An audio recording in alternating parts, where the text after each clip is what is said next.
Bapak Ibu, kita akan belajar Roma 3 ayat 9 sampai 21.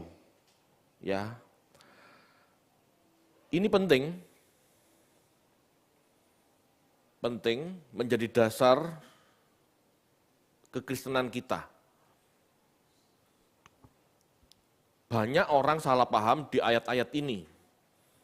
Itu sebabnya saya mengajak Bapak Ibu semua fokus ya di kitab Roma 1, 2, 3 ini.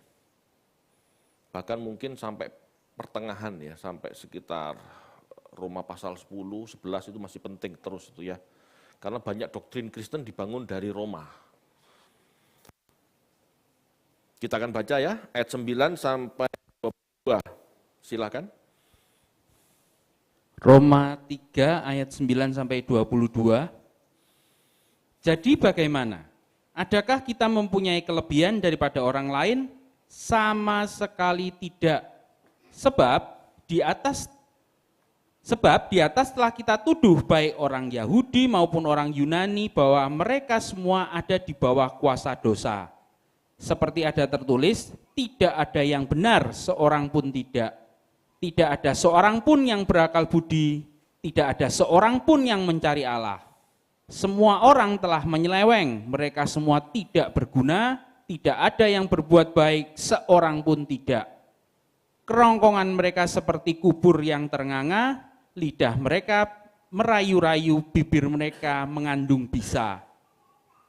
Mulut mereka penuh dengan sumpah serapah, kaki mereka cepat untuk menumpahkan darah. Keruntuhan dan kebinasaan mereka tinggalkan di jalan mereka, dan jalan damai tidak mereka kenal. Rasa takut kepada Allah tidak ada pada orang itu. Tetapi kita tahu bahwa segala sesuatu yang tercantum dalam kitab Taurat ditujukan kepada mereka yang hidup di bawah hukum Taurat, supaya tersumbat setiap mulut dan seluruh dunia jatuh ke bawah hukum Allah. Sebab tidak ada seorang pun yang dapat dibenarkan di hadapan Allah oleh karena melakukan hukum Taurat. Karena justru oleh hukum Taurat orang mengenal dosa. Tetapi sekarang tanpa hukum Taurat kebenaran Allah telah dinyatakan. Seperti yang disaksikan dalam kitab Taurat dan kitab-kitab para nabi. Yaitu kebenaran Allah karena iman dalam Yesus Kristus bagi semua orang yang percaya. Sebab tidak ada perbedaan. Baik, terima kasih Pak Menlu. Perhatikan Bapak Ibu, dalam pembacaan ini ada satu kata yang penting dipahami setiap orang Kristen. Ya, di ayat 19 dikatakan, kitab Taurat ditujukan kepada mereka yang hidup di bawah hukum Taurat. Atau kata lain kalau boleh saya sampaikan, kitab Taurat ditujukan kepada mereka yang diberi hukum Taurat. Siapa?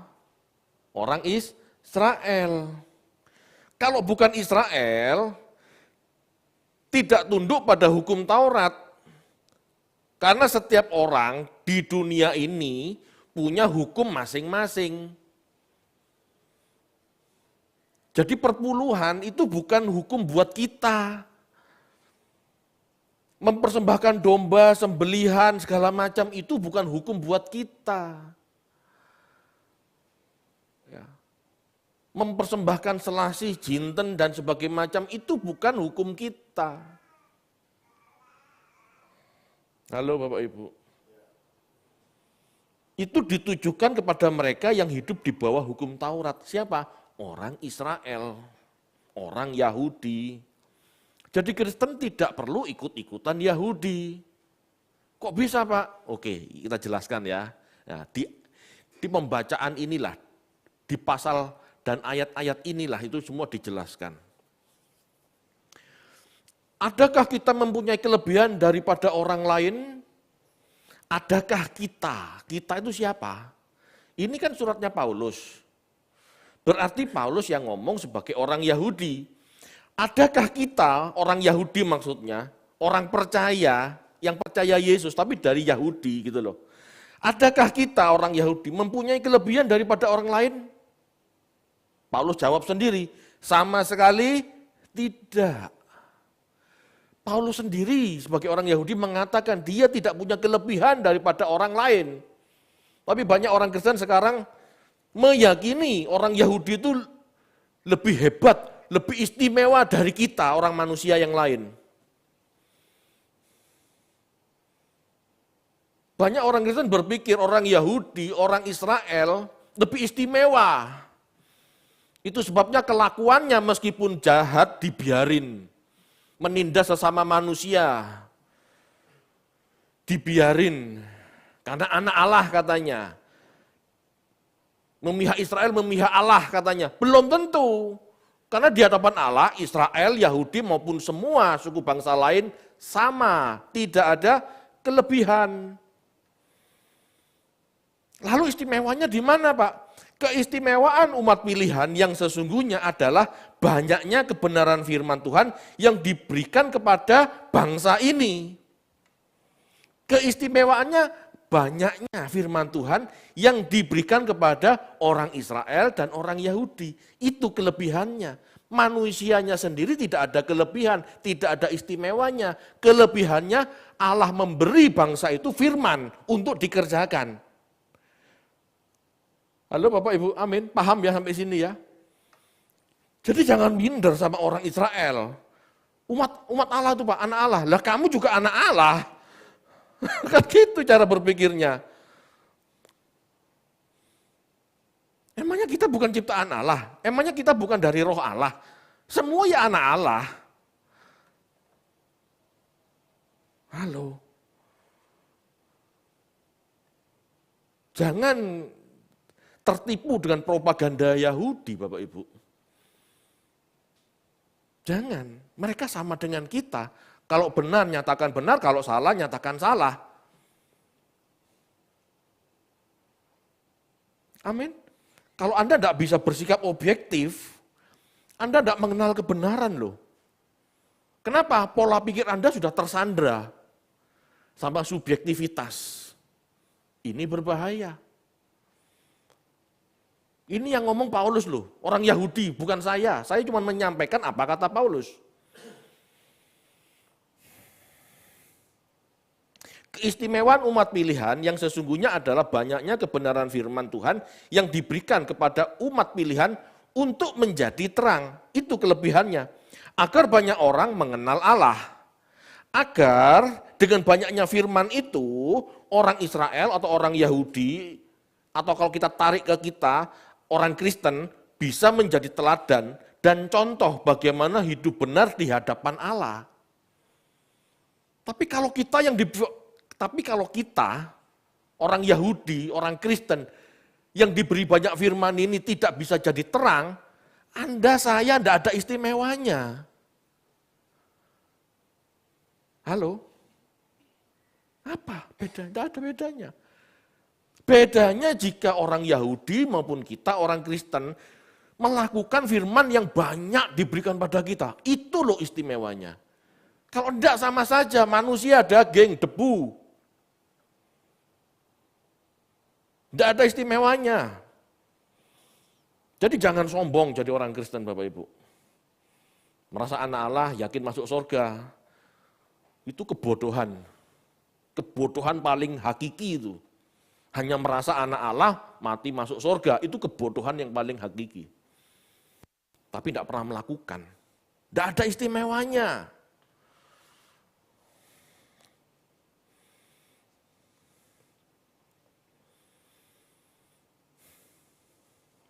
Paulus Bapak Ibu, ya sangat tahu ini.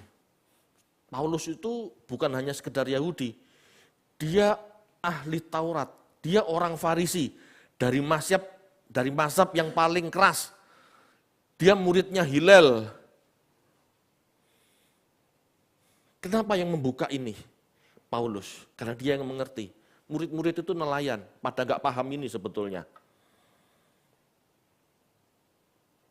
Sebelum Paulus tulis surat, tidak ada yang namanya Injil. Tidak ada yang namanya tulisan para rasul. Kenapa? Karena yang paham Paulus.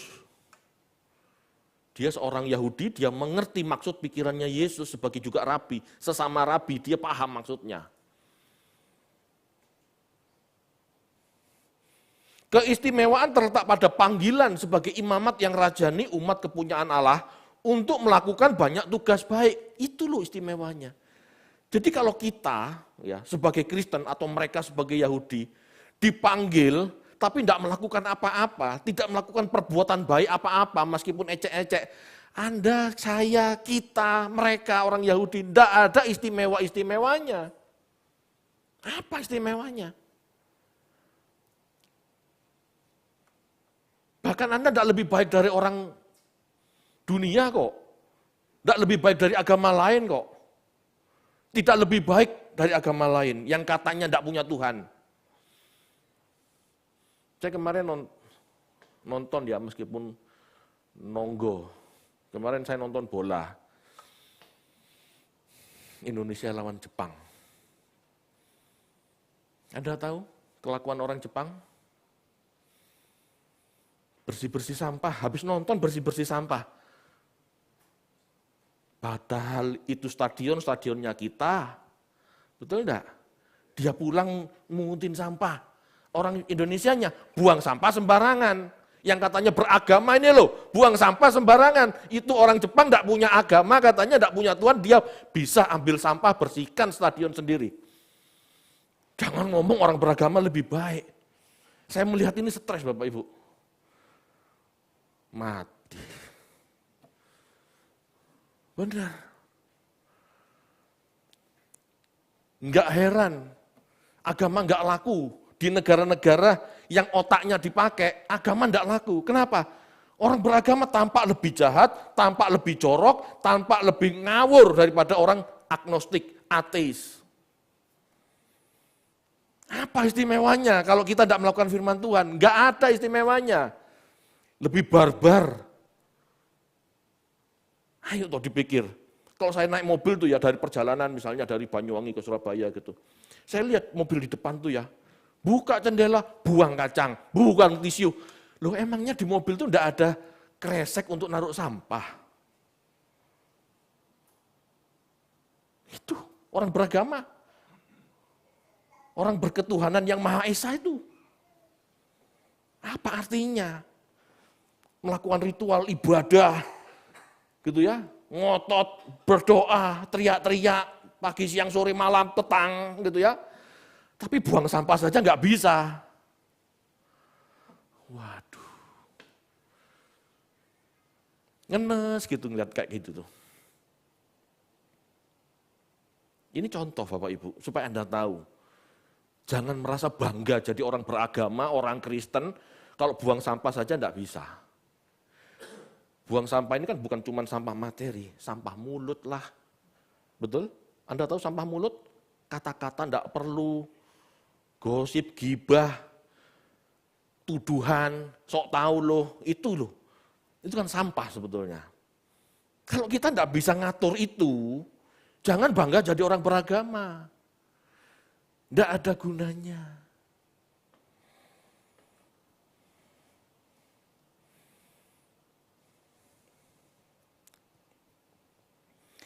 Paulus mengatakan, tidak ada seorang pun yang benar. Semua orang tidak menggunakan akal budi dengan maksimal untuk melakukan kehendak Allah. Akibatnya semua orang berdosa, termasuk orang Yahudi yang diberi banyak, meleset semua dari tujuan Allah. Ini loh, Paulus yang ngomong. Sejak zaman dulu, sejak zamannya Paulus, orang beragama itu gak benar. Diberi banyak tapi gak melakukan.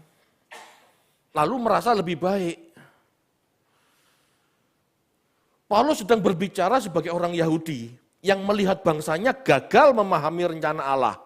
Bukan menolak keistimewaan yang diterima bangsanya, tetapi mengkritisi keistimewaan yang disia-siakan oleh bangsa itu. Diberi banyak firman, gak dilakukan, hidupnya sembrono, tambah ngawur, tambah suka menghakimi, tambah suka pamer dalam ibadah, doa di perempatan, doa di tengah jalan.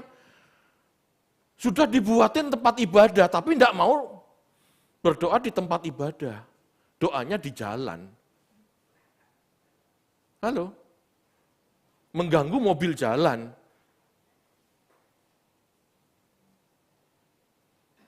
Kalau dilewatin marah.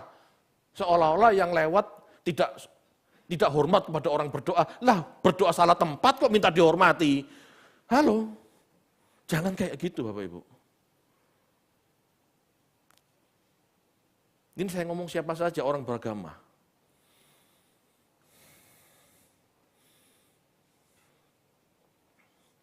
Tidak ada manusia istimewa, ya. Jadi secara genetik, secara biologis, tidak ada yang namanya manusia istimewa. Secara kesukuan, kebangsaan, keturunan siapa, tidak ada istimewanya. Keistimewaannya cuma satu, kalau kamu mengerti kebenaran, kamu melakukan itu istimewa. Paulus di ayat 10 menyatakan, tidak ada yang benar, seorang pun tidak. Kata benar yang dipakai adalah dikaios. Ya. Kata benar yang dipakai adalah dikaios. Yang berarti perbuatan benar. Tidak seorang pun mau memahami atau mencari kehendak Allah dan melakukan yang benar, itu maksudnya. Tidak ada seorang pun benar. Tolong munculkan ayat itu. Tidak ada seorang pun benar, ayat 10. Nah, tidak ada seorang, tidak ada, seperti ada tertulis, tidak ada yang benar, seorang pun tidak ada yang benar. Benar itu dikaios, bukan aletheia. Kalau aletheia kebenaran dalam perspektif, ya. Kalau dikaios kebenaran dalam tingkah laku, kebenaran dalam perbuatan, kebenaran dalam sikap hidup beragama, itu dikaios. Kata yang dipakai dikaios, artinya perbuatan benar. Jadi maksud Paulus, tidak ada seorang pun mau memahami, mencari kehendak Allah dan melakukan dengan benar. Tidak ada. Lupa orang Yahudi kan baca Taurat. Dia baca Taurat bukan mencari kehendak Allah. Dia melakukan Taurat karena hukum berlaku seperti itu. Dia hanya taat hukum. Dasar satu-satunya dia taat hukum. Kalau perpuluhan supaya diberi pahala, supaya belang-belang pelahap tidak memangsa sawahnya, cuma itu. Kalau tidak memberi perpuluhan, takut ada belalang pelahap. Kalau perpuluhan diberkati, tingkap-tingkap langit dibukakan, itu hukum, itu orang beragama. Tidak ada yang mencari aku melakukan sesuatu menyenangkan hati Allah, bukan loh.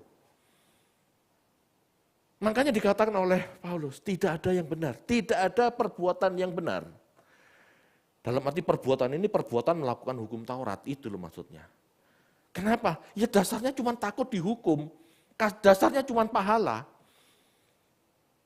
Hukum Taurat itu kan begitu, jangan berzina, kalau berzina dirajam, takut dirajam. Cuman begitu, bukan ingin menyenangkan Allah, takut dirajam. Perpuluhan bukan untuk menyenangkan Allah, supaya diberkati. Itu orang Yahudi, itu Taurat.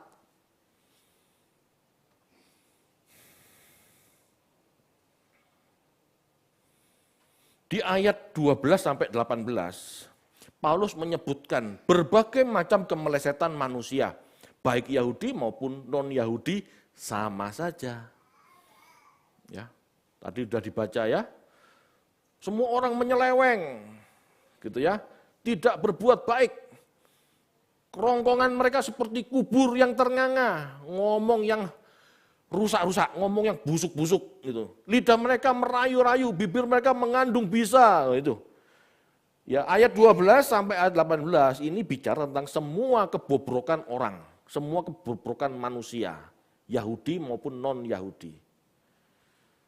Sama, semua berbuat jahat. Enggak ada yang benar.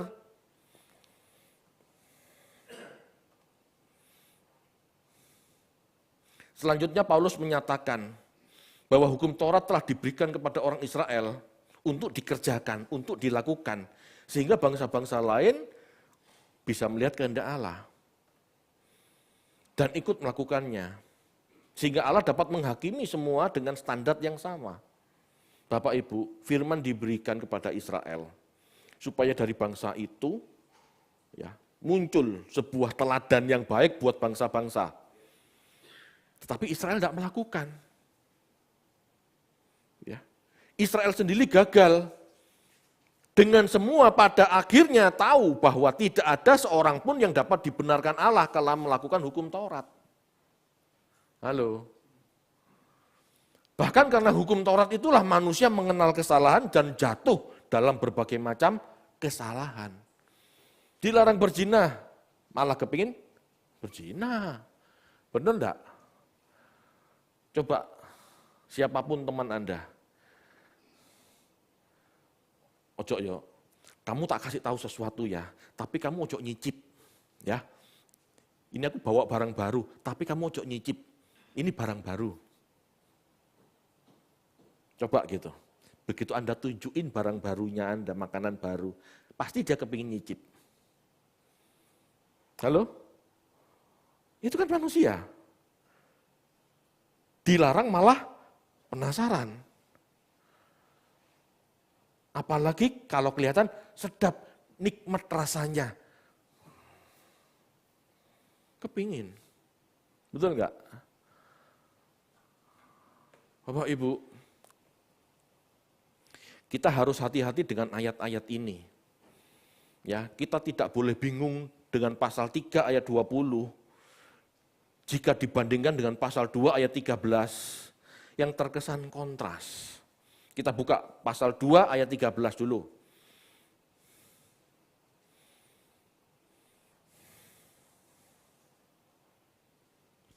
Silakan dibaca. Roma 2 ayat yang ke-13.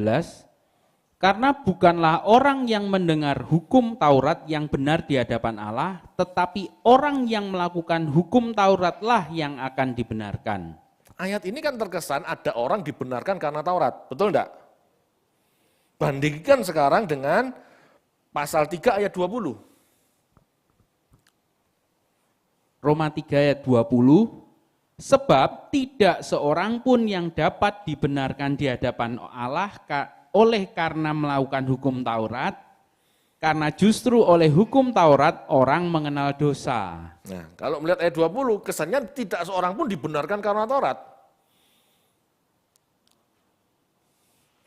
Banyak orang Kristen, kalau membaca itu ayat tiyah, hanya comot-comot ayat, bingung yang benar yang mana. Akhirnya milih. Padahal nggak boleh milih, karena dua ayat ini sebetulnya berhubungan. Dua ayat ini sama-sama benar, tetapi yang pertama munculkan, pasal 2 ayat 13, bukanlah orang yang mendengar hukum Taurat yang benar di hadapan Allah, tetapi yang melakukan hukum Tauratlah yang dibenarkan. Ini ayat bicara idealnya. Allah menghendaki ada orang benar melakukan Taurat. Allah menghendaki ada orang melakukan Taurat, maka dibenarkan. Ternyata tidak ada. Bisa dipahami ya? Ini idealnya.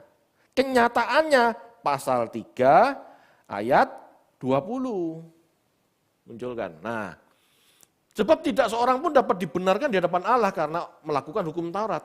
Kenapa? Tidak ada yang melakukan. Kalau Anda baca itu ayat demi ayat, semua orang berbuat dosa, semua orang melakukan yang jahat, tidak ada melakukan Taurat. Jadi ini ayat tentang fakta. Ayat ini bicara tentang faktanya tidak ada yang dibenarkan.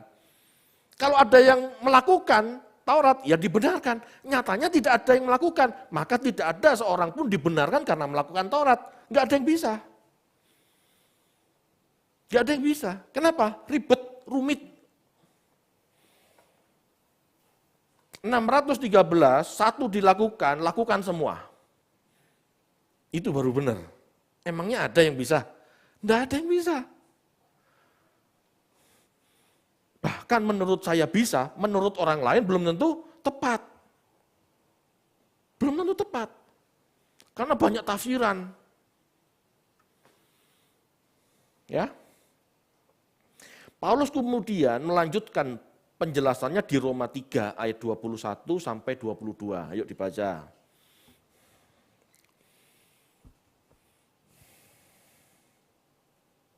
Roma 3 ayat 21 dan 22.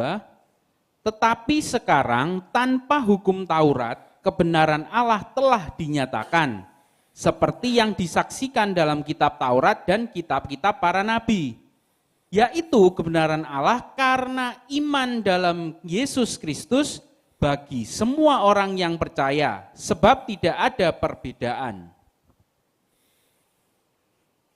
Tidak ada orang yang melakukan Taurat. Tidak ada orang yang dibenarkan pada akhirnya. Kenapa? Tidak ada yang mampu.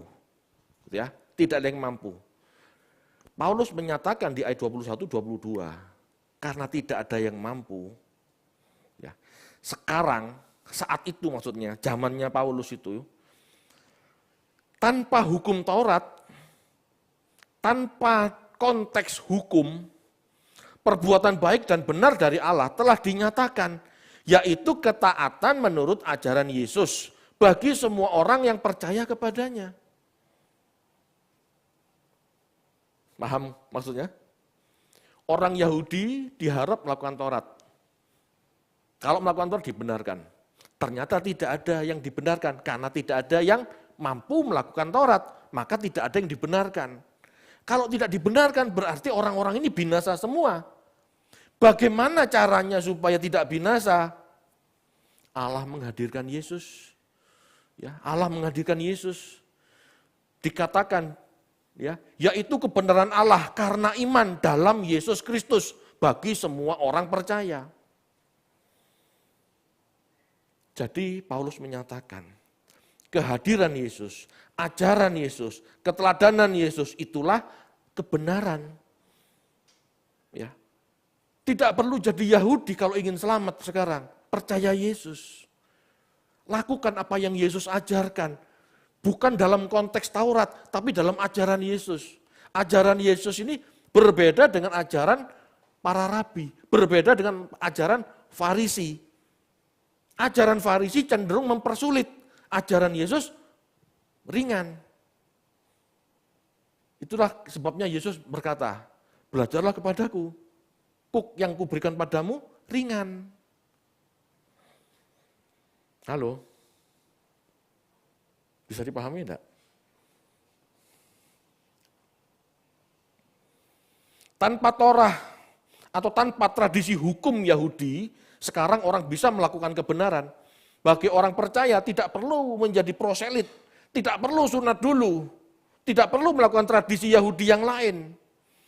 Kebenaran Kristus tidak bertentangan dengan kebenaran Taurat secara moral, tetapi berbeda secara tradisi penafsiran. Bahkan lebih sempurna.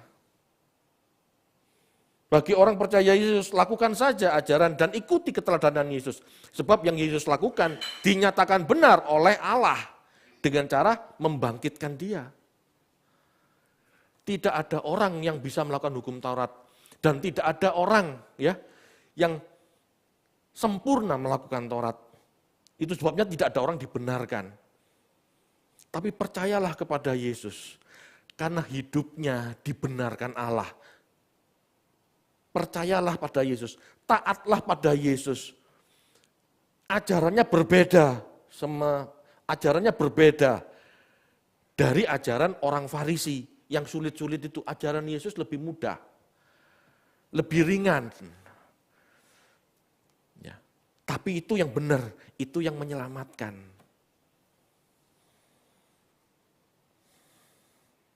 Pak, ajaran Yesus tidak ada yang sulit. Bagi kita sekarang, bagi orang Yahudi saat itu, yang sudah terbiasa hidup dalam agamawi yang ribet, rumit, ruwet itu, dengar ajaran Yesus itu, pelong Bapak Ibu. Kita harus melihat dari sudut pandang itu.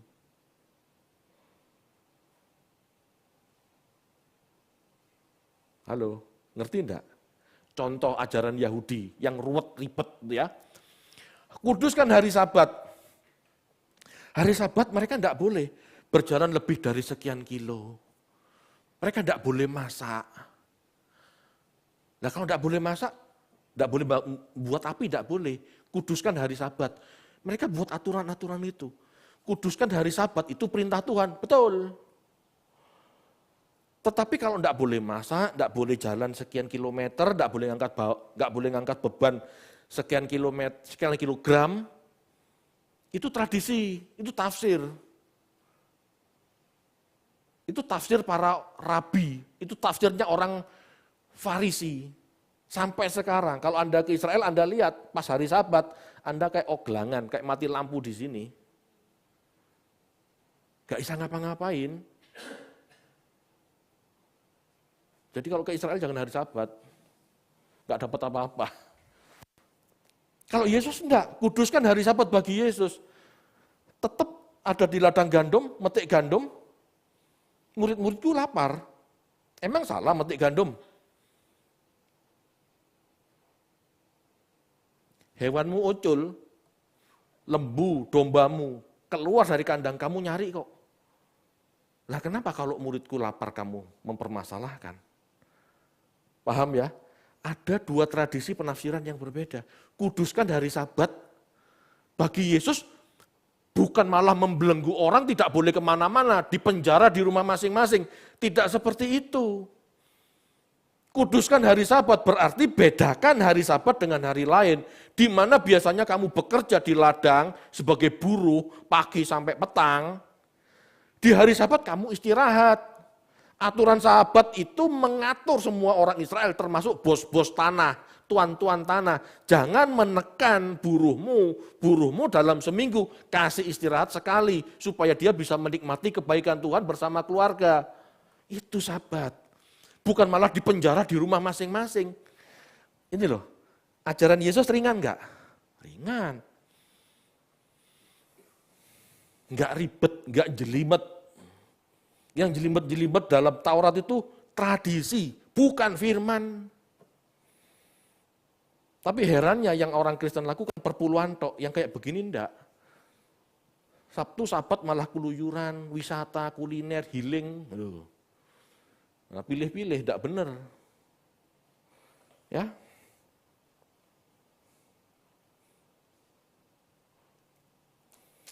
Yang inilah yang dimaksud Paulus. Ya, yang dimaksud Paulus tidak melakukan Taurat dalam arti perbuatan hukum sesuai tradisi atau tafsiran Yahudi. Ikutilah Yesus. Ya. Paulus tidak menentang perbuatan baik, sebab Yesus juga melakukan perbuatan baik, bahkan lebih sempurna. Tradisi Torah malah mempersulit seseorang berbuat benar, bahkan bertentangan dengan kasih Allah kepada manusia. Itu tradisi. Halo Bapak Ibu. Ini penting loh, supaya kita tidak terjebak dengan berbagai macam acara gereja yang terkesan alkitabiah, padahal bukan kebenaran. Padahal itu cuma sekedar tradisi Yahudi yang diadopsi oleh sebuah gereja, karena gereja kepingin orang datang, ngumpul, banyak persembahan masuk. Halo, enggak kayak begitu. Contoh, kita baca yuk, Matius 15 ayat 3 sampai 6.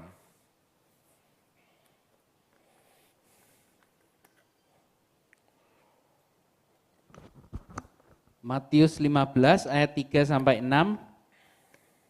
Tapi jawab Yesus kepada mereka, "Mengapa kamu pun melanggar perintah Allah demi adat istiadat nenek moyangmu? Sebab Allah berfirman, hormatilah ayahmu dan ibumu, dan lagi, siapa yang mengutuki ayahnya atau ibunya pasti dihukum mati. Tetapi kamu berkata, barang siapa berkata kepada bapaknya atau kepada ibunya, apa yang ada padaku yang dapat digunakan untuk pemeliharaanmu, sudah dipergunakan untuk persembahan kepada Allah. Orang itu tidak wajib lagi menghormati bapaknya atau ibunya. Dengan demikian firman Allah yang kamu nyatakan tidak berlaku demi adat istiadatmu sendiri." Lihat ini. Firman Allah kamu nyatakan tidak berlaku demi adat istiadatmu sendiri. Berarti di dalam Taurat, ya, itu ada tradisi, ada firman Allah. bukan semuanya firman Allah. Kan begitu cara berpikirnya. Tapi banyak orang Kristen tidak mau mengakui ini. Semua dianggap firman Allah. Perpuluhan firman Allah. Korban-korban firman Allah. Nah, ini loh Yesus ngomong. Adat istiadat. Kan Yesus yang ngomong, betul enggak? Yang firman Allah itu hormati orang tua. Tentang berbagai macam ritual, pengorbanan, persembahan, itu tradisi, adat istiadat. Nah kok firman Allah kalah sama persembahan, kalah sama adat istiadat. Dalam ayat ini, Tuhan Yesus mengatakan, merawat orang tua sebagai perintah Tuhan. Kata perintah di situ entole. Ya. Merawat orang tua itu berarti perintah Tuhan. Perintah Tuhan keberapa? Kelima, menghormati orang tua. Menghormati orang tua itu bukan cuma mantuk-mantuk, rawat. Rawat. Kalau sudah tidak bisa jalan, ya dituntun, digandeng, didorong. Enggak punya duit, ya dikasih duit supaya bisa makan. Itu menghormati orang tua, bukan cuma mantuk-mantuk, apalagi kalau sudah mati. Tidak salah ya menghormati orang tua sudah mati, saya nggak mengatakan itu salah, tetapi sebaiknya masih hidup. Sedangkan persembahan adalah adat istiadat, kata yang dipakai di situ adalah paradosis. Ya, dari teks ini seharusnya kita belajar manakah perintah Tuhan dalam arti firman dan manakah perintah sebagai tradisi. Halo Bapak Ibu. Jadi yang mengatakan Alkitab itu isinya firman Allah semua salah karena ada tradisi di dalamnya. Ini Yesus yang ngomong, betul enggak? Kadang-kadang saya tuh capek sama orang Kristen. Terlalu naif, Alkitab firman Allah. Padahal banyak ayat-ayat salah. Fakta-fakta sejarah yang salah, data-data yang salah, banyak. Itu masuk firman Allah? Bukan. Firman Allah itu pesannya supaya manusia jadi tambah baik, tambah benar, itu loh firman Allah. Bahkan itu saja Bapak Ibu, bahkan itu saja ya, perintah-perintah baik. Baik di zaman Musa, baik di zaman Daud, baik di zaman Yesus, itu berbeda. Yang mana yang firman Allah? Masuk firman Allah berubah. Katanya firman itu tidak pernah berubah dahulu, sekarang, dan selamanya. Tidak dipakai. Tidak ada yang berakal budi, Paulus yang ngomong itu. Enggak mikir kalau baca Alkitab, itu maksudnya. Bahkan di ayat lain Paulus mengatakan, jangan ikutin dongeng-dongeng Yahudi. Itu bisa ada di firman, itu bisa ada di Alkitab, dongeng-dongeng itu bisa ada. Ayo baca dengan mikir. Bapak Ibu, yang namanya berdoa dalam tradisi Yahudi itu membaca kitab suci. Bukan doa itu bukan komat kamit sendiri. Baca Alkitab, renungkan, itu berdoa. Kalau Anda tidak pernah baca kitab suci, Anda tidak pernah berdoa. Tanpa firman Tuhan, lalu Anda cuma ngomong sendiri sama Tuhan, itu bukan berdoa, itu curhat. Halo?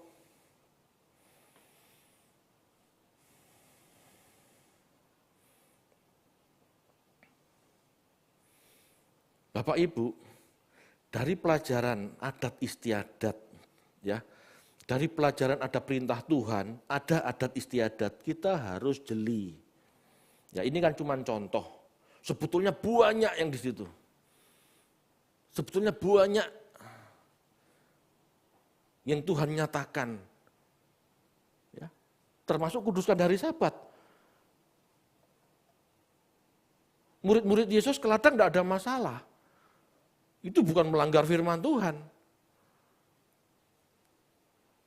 Itu tradisi penafsiran orang Yahudi yang tidak boleh berjalan berapa kilometer, tak boleh ngangkat barang, harus di rumah saja. Itu tafsir, bukan kebenaran loh.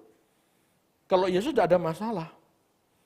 Hari Sabat metik gandum karena memang lapar, tidak ada masalah. Yesus juga memberi contoh. Ya. Tidak tahu pada saat Daud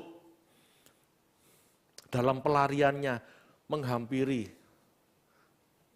kemah suci, itu imamnya diminta, itu Daud lagi lapar, Daud dan anak buahnya lagi lapar. Boleh enggak minta roti? Ada, tapi roti persembahan. Bagi kebanyakan orang Yahudi, roti persembahan enggak boleh dimakan. Melanggar. Tapi buktinya Daud boleh. Kenapa? Karena itu bukan firman Tuhan, itu tradisi. Halo Bapak Ibu, Yesus tidak mau menyamakan antara firman Tuhan dengan tradisi. Nah kita gimana? Kita Kristen Bapak Ibu ngikutin Yesus loh. Kebenaran Kristus telah diberikan pada kita. Itu kasih karunia, itu kemurahan supaya kita bisa mengikuti kebenaran dengan tepat. Bukan malah ribet dengan tradisinya. Itu maksud ayat-ayat ini. Kebenaran Kristus tidak bertentangan dengan kebenaran Taurat secara moral, tidak. Nilai-nilainya bahkan bisa dikatakan lebih baik dan mendalam. Tetapi berbeda secara tradisi penafsiran, pada umumnya Yahudi yang ribet dan mempersulit. Ya. Hal-hal yang ribet dan mempersulit itu loh yang ditentang sama Paulus. Jangan gara-gara tradisi yang ribet dan sulit ini, orang yang mau berubah, orang yang mau bertobat jadi baik, malah nggak jadi baik gara-gara tradisi ribet dan mempersulit ini. Apa itu Pak? Salah satunya sunat. Akhirnya orang nggak mau hidup benar, hidup kudus gara-gara sunat dulu, kan takut. Zaman sekarang enak sunat, betul. 2-3 hari sembuh. Zaman dulu. Bisa seminggu, 2 minggu, sebulan. Gak ngapa-ngapain itu. Halo. Saya percaya yang sunat pasti bisa merasakan. Anda tidak mungkin punya bayangan kalau tidak pernah sunat. Tapi yang pernah sunat, tapi yang bersunat pasti bisa merasakan. Wong secara modern saja aslinya males sunat, betul enggak? Secara modern, apalagi zaman dulu. Apalagi pisaunya ketul, waduh. Belum lagi kalau kena infeksi, bengkaknya sebulan. Wah, paham? Apakah orang percaya Tuhan mau jadi baik dipersulit dengan tradisi itu? Nah. Makanya Paulus ngomong, yang penting sunat hati, bukan sunat itu mempersulit. Keren ya ajaran Paulus. Logis, logos, firman itu logis, bukan mitos. Amin. Kebenaran moral bisa kita lakukan tanpa harus jadi Yahudi. Kita tidak perlu tradisinya, yang kita perlukan kebenarannya. Tradisi sunat mempersulit seseorang mengenal kebenaran. Hal inilah yang ditentang Paulus dan tidak ada orang yang melakukan tradisi Taurat dengan sempurna. Tidak ada. Yahudi enak, 8 hari selesai. Lah bagi orang Yunani, apalagi yang sudah umur 70 gitu, lalu mau disunat, ya dilut mati Bapak Ibu, kena infeksi. Betul enggak? Kan tidak perlu kayak begitu. Lah orang mau tobat, mau jadi baik kok tambah mempersulit. Bagi Paulus, seseorang bisa dibenarkan dengan melakukan apa yang Yesus ajarkan. Taat kepada ajarannya, taat kepada ajaran Yesus, itulah iman. Melakukan hukum Taurat dalam konteks Taurat, itu bukan iman, tetapi takut dihukum atau cari pahala. Paham? Taat berkat, tidak taat kutuk. Kan gitu? Itu. Dasarnya itu. Padahal kalau iman tidak. Iman itu apa yang Yesus ajarkan, apa yang Yesus lakukan, ikuti. Kenapa? Karena kamu mengasihi Allah. Makananku melakukan kehendak Dia yang mengutus aku. Itu loh iman. Tanpa harus takut-takuti rajam, tanpa harus diembel-embeli upah, pahala. Kekristenan tidak lihat itu. Jadi kalau gereja mengajarkan seperti itu tidak tepat masih.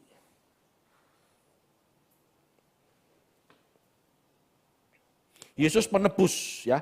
Yesuslah penebus yang telah ditentukan Allah menjadi pendamaian. Itu berarti Yesus layak menjadi korban yang disimbolkan dengan domba yang tak bercacat. Bapak Ibu, Yesus mati, bangkit, naik ke sorga. Itulah bukti kebenaran ajaran dan perbuatannya. Itu sebabnya kita bisa percaya pada Yesus. Karena Yesus dengan melakukan hidup seperti hidupnya, ajaran seperti ajarannya, Bapak berkenan. Ngerti tidak maksudnya? Tidak ada orang Yahudi yang lain selain Yesus melakukan Taurat bisa bangkit. Yesus melakukan Taurat versinya, bangkit dan naik ke sorga. Ini loh yang menjadi patokan Paulus bahwa kita bisa percaya Yesus. Seperti Yesus taat, kita harus taat. Itulah iman. Itulah yang membuat kita dibangkitkan kelak. Amin. Itu. Kalau dalam tradisi Taurat gak ada yang bangkit, gak ada yang naik. Halo. Bapak Ibu, Anda ke gereja mau cari apa? Pahala atau mau cari kebangkitan? Ayo renungkan. Anda jadi Kristen mau cari apa? Mau cari berkat, pahala, atau mau mencari kebangkitan dan hidup yang kekal? Perkarakan ini. Ini yang penting dalam kehidupan kita.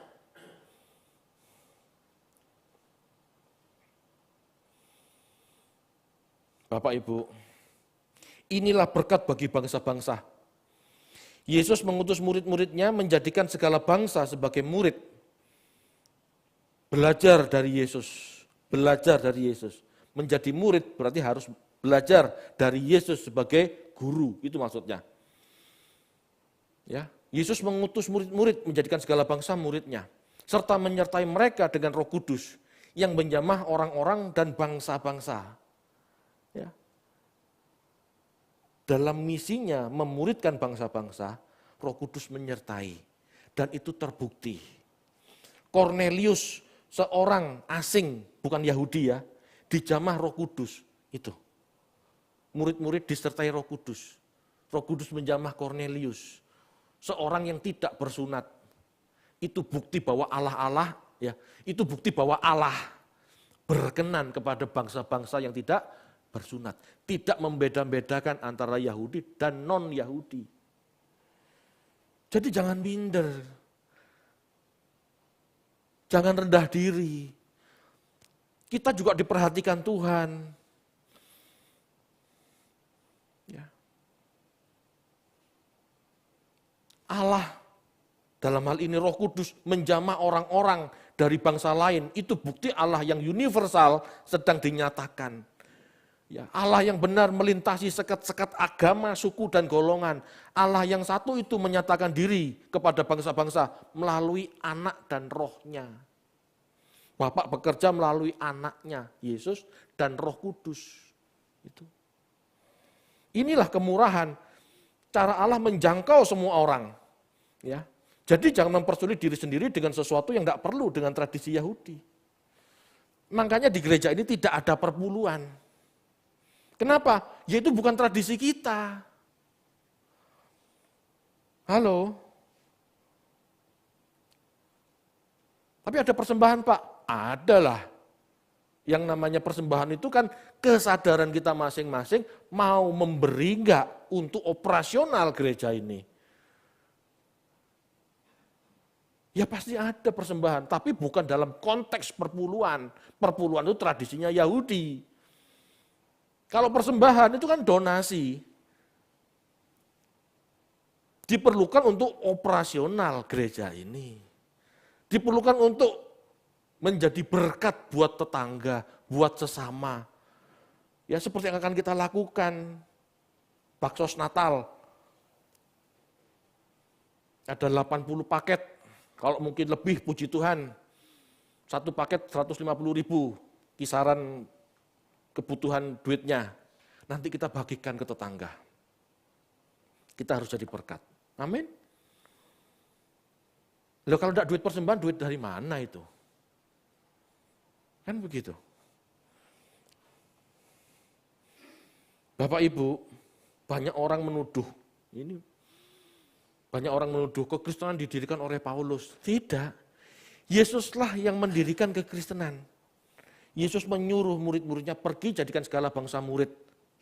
Ini kan Yesus yang memulai. Paulus itu cuma menangkap pesannya yang belum tentu dipahami murid-murid saat itu.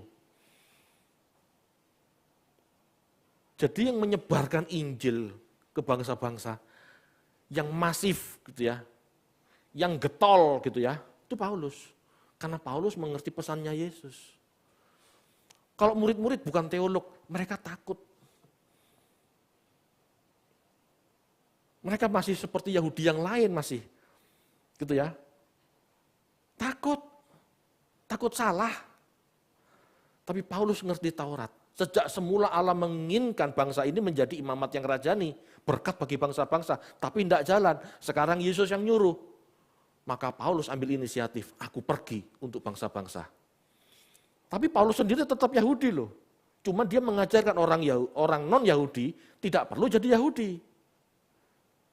Karena berkat ini harus keluar. Bukan bangsa-bangsa yang masuk ke dalam. Paham enggak maksudnya? Jadi kita jadi orang Kristen nggak perlu ke Yahudi-Yahudian, nggak perlu. Jadi kalau kita sebagai gereja bingung ke Yahudi-Yahudian, kembali ke model-model Yahudi, Paulus nangis kalau ketahu. Paulus tuh pasti garuk-garuk kepala bingung, iki ya orang Kristen. Ini berkat supaya keluar, kok malah kembali ke sana. Nggak seperti itu Bapak Ibu. Kekristenan memang dari Yahudi, tetapi bukan berarti jadi Yahudi. Kebenaran firman Tuhan harus keluar pada bangsa-bangsa.